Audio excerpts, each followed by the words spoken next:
हम कर रहे हैं हमारा chapter number 4 structure of the atom. ठीक है, और हमें जो इस चैप्टर में हमारी प्रीवियस क्लासेस में डिस्कस किया है, ठीक है, कि एटम्स जो है ना, ये तो हम हमारे जो लास्ट चैप्टर था ना एटम्स एंड मॉलिक्यूल्स वही डिस्कस कर चुके थे कि एटम्स क्या होते हैं, बट एटम्स की डिस्कवरी क्या कैसे हुई थी, कि कैसे कुछ फिलोसोफर्स ने जो है मैटर को कहा कि ये बहुत सारे स्मॉलेस्ट पार्टिकल से मिलकर बना हुआ है, और जब आप उसे डिवाइड करते हैं और लास्ट एक स्टेज ऐसा आता है जहां पर हम एक पार्टिकल जिसे फर्दर डिवाइड नहीं कर सकते हैं, यानी कि स्मॉलेस्ट पार्टिकल जो कि कैसा है इनडिवाइजिबल है, उसे क्या नाम दिया एटम। ठीक है, जिसके बाद जो है डाल्टन ने अपना एटॉमिक थ्योरी दिया, और डाल्टन ने अपने एटॉमिक थ्योरी में कहा था कि एटम क्या है इनडिवाइजिबल पार्टिकल है, ठीक है, जिसे हम फर्दर डिवाइड नहीं कर सकते। ठीक है, और इसी तरह से क्या किया उन्होंने एटम के बारे में थोड़ा डिस्क्राइब किया, लेकिन जैसे कि जब कुछ अलग और सब एटॉमिक पार्टिकल्स जो कि बेसिकली एटम से भी छोटे थे और एटम्स में प्रेजेंट थे, उनके बारे में डिस्कवरी हुई, जैसे कि इलेक्ट्रॉन और प्रोटॉन की। ठीक है, तो फिर उसको लेके जो है डिफरेंट स्ट्रक्चर्स या डिफरेंट एटॉमिक स्ट्रक्चर्स के बारे में एक्सप्लेन किया गया। ठीक है, जैसे जे थॉमसन ने जो है इलेक्ट्रॉन्स की डिस्कवरी की, ठीक है, गोल्डस्मिथ ने प्रोटॉन्स की डिस्कवरी की। ठीक, तो इस तरह से क्या हुआ कि जो डाल्टन का एटॉमिक थ्योरी था, कि डाल्टन ने क्या कहा था कि जो इनडिवाइजिबल और स्मॉलेस्ट पार्टिकल है वो क्या है एटम है।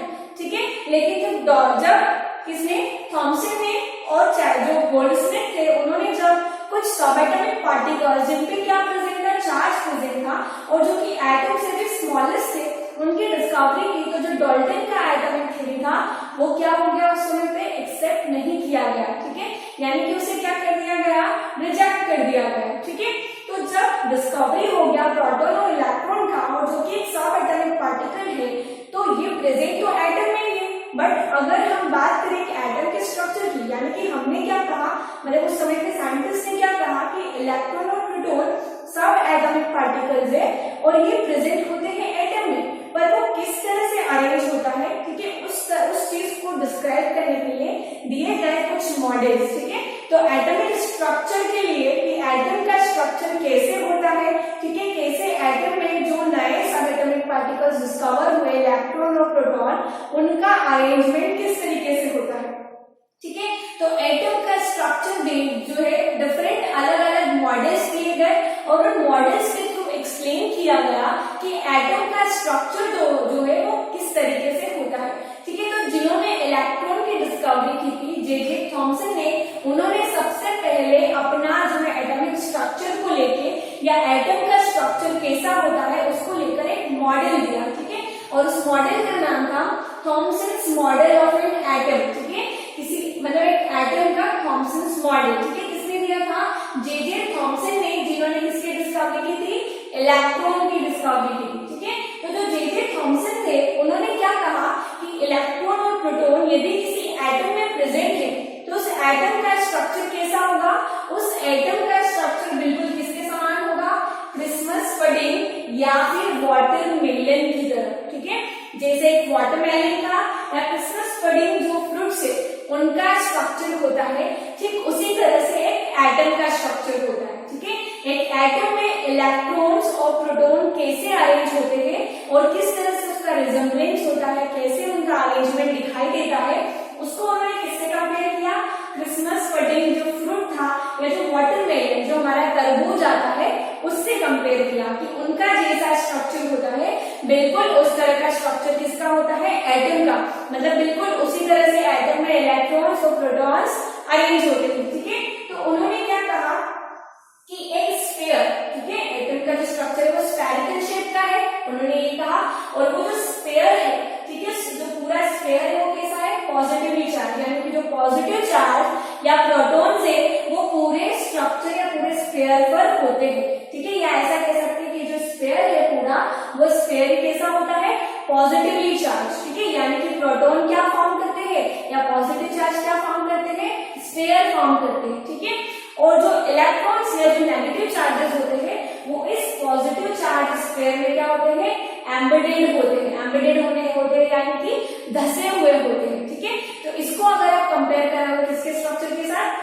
वाटरमेलन के स्ट्रक्चर के साथ। ठीक है, तो तरबूज सभी ने खाया है, वाटरमेलन सभी ने खाया है। ठीक है, तो जो वाटरमेलन या तरबूज का रेड वाला जो पोर्शन यानी उसका जो रेड कलर का या जो लाल वाला पार्ट है वो क्या स्फीयर, यानी कि वो सब क्या है, प्रोटॉन्स। तो एक एटम पर जैसा कि तरबूज पर पूरा लाल वाला भाग होता है, उसका जो रेड पार्ट होता है, ठीक उसी तरह से जो प्रोटॉन्स भी है वो एक एटम पर इस तरह से प्रेजेंट होते हैं, ठीक है। और जैसे उस रेड वाले पार्ट में जो वाटरमेलन के सीड्स यानी कि उसके जो बीज होते हैं वो कैसे उस रेड पार्ट में फंसे हुए होते हैं ना, धसे हुए रहते हैं, जिनको हम बीजों को निकालते हैं, ठीक है। तो वो जो धसे हुए बीज है वो किसके जैसे है, इलेक्ट्रॉन के जैसे, ठीक है। तो जब आप एक एटम का स्ट्रक्चर ले और एक तरबूज यानी वाटरमेलन ले, ठीक है, तो उस वाटरमेलन का जो रेड वाला पार्ट है वो क्या है, उस एटम का पूरा पॉजिटिव चार्ज स्फीयर, यानी कि वो क्या है, प्रोटॉन्स। तो प्रोटॉन्स कैसे है, उस रेड वाले पार्ट के जैसे, ठीक है। और इलेक्ट्रॉन्स कैसे है, जैसे वाटरमेलन में ब्लैक सीड्स है ना, जो तरबूज के बीज कैसे वाटरमेलन में या तरबूज में धसे हुए होते हैं, ऐसे ही उस स्फीयर में इलेक्ट्रॉन्स क्या होते हैं, धसे हुए होते हैं, ठीक है। तो इस स्ट्रक्चर को देते हुए उन्होंने क्या दिए थे, दो इंपॉर्टेंट उनके पोस्टुलेट्स दिए थे, दो इंपॉर्टेंट पॉइंट्स थे उनके मॉडल के, ठीक है, कि जो है एक एटम में दोनों चार्जेस प्रेजेंट होते हैं, पॉजिटिव और नेगेटिव। जो पॉजिटिव चार्ज है वो स्फीयर फॉर्म करता है, या जो पूरा स्फीयर है एटम का उस पर प्रेजेंट होते हैं, ठीक है। और जो नेगेटिवली चार्जेस यानी कि जो इलेक्ट्रॉन्स होते हैं वो उस स्फीयर में क्या होते हैं, एम्बेडेड होते हैं, यानी कि धसे हुए होते हैं, ठीक है।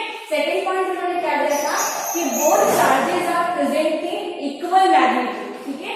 जो दोनों चार्जेस है यानी कि जो पॉजिटिव चार्ज है और जो नेगेटिव चार्ज है वो दोनों एक बराबर मैग्नीट्यूड में प्रेजेंट होते हैं, ठीक है। और इसीलिए पॉजिटिव नेगेटिव को क्या कर देता है, कैंसिल आउट कर देता है, ठीक है। और जिसके कारण एटम पर जो नेट चार्ज होता है वो इलेक्ट्रिकली क्या होता है, न्यूट्रल होता है, ठीक है। यानी कि जितना पॉजिटिव का मैग्नीट्यूड है उतना ही नेगेटिव का मैग्नीट्यूड है, और पॉजिटिव नेगेटिव जब बराबर है तो दोनों ने एक दूसरे को क्या कर दिया, कैंसिल आउट कर दिया। और जब दोनों ने एक दूसरे को कैंसिल आउट कर दिया तो अब जो एटम है हमारा वो कैसा है, इलेक्ट्रिकली न्यूट्रल है, ठीक है। तो ये दो इंपॉर्टेंट पॉइंट्स थे जिसके थॉमसन के एटॉमिक मॉडल के, ठीक है। लेकिन जब इस पर बेस्ड बाद में कुछ साइंटिस्ट ने एक्सपेरिमेंट्स परफॉर्म किए तो उनके रिजल्ट्स इस स्ट्रक्चर से या इस मॉडल से मैच नहीं कर रहे थे, इसीलिए थॉमसन के एटॉमिक मॉडल को एक्सेप्ट नहीं किया गया।